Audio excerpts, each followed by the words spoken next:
మా గచ్చస్త్వం ఇతస్తతో గిరిశభో మయేవ వాసం కురు స్వామిన్ ఆదికిరాత మామక మనఃకాంతారసీమాంతరే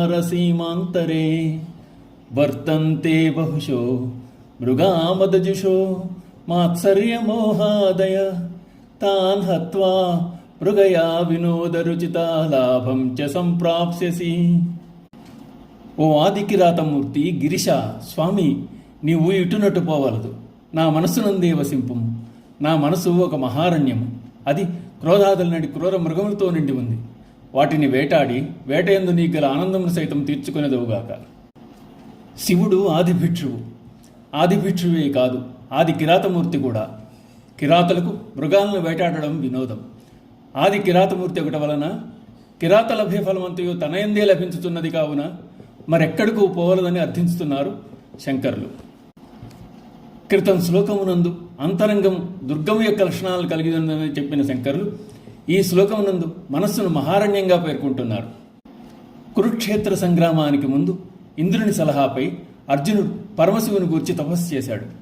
నరనారాయణులో ఒకడైన అర్జునుని అనుగ్రహింపదలిచిన శివుడు కిరాతుడుగా మారి వచ్చాడు. మృగాన్ని తరుముతూ వస్తున్న శివుడు, అర్జునుడు ఇద్దరూ ఒకేసారి ఆ మృగంపై బాణాలు విడిచి మృగవేషంలో ఉన్న మూకాసును చంపివేస్తారు. ఎవరు ముందు బాణం వేశారన్న దానిపై జరిగిన వాదులాట కాస్త వారిద్దరి మధ్య ద్వంద్వయుద్ధంగా పరిణమించింది. కిరాతుని రూపంలో ఉన్నది శివుడు తప్ప వేరెవరూ కాదని తెలుసుకుని శరణాగతి చేశాడు అర్జునుడు. శివుడు సంతోషించి అర్జునుడి సాహసానికి, ధైర్యానికి, ద్వంద్వయుద్ధమునందు అతడికున్న నేర్పునకు ప్రసన్నుడై అర్జునుడికి పాశుపతాస్త్రాన్ని అనుగ్రహిస్తాడు.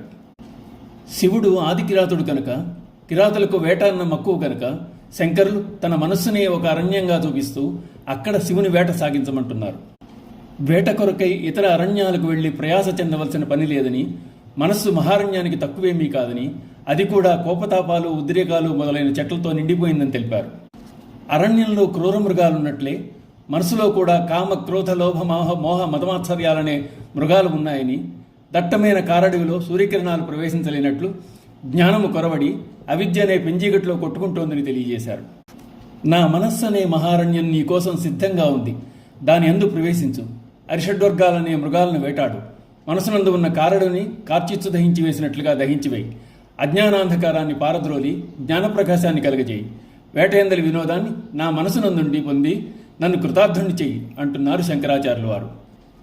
ఓం నమః శివాయ.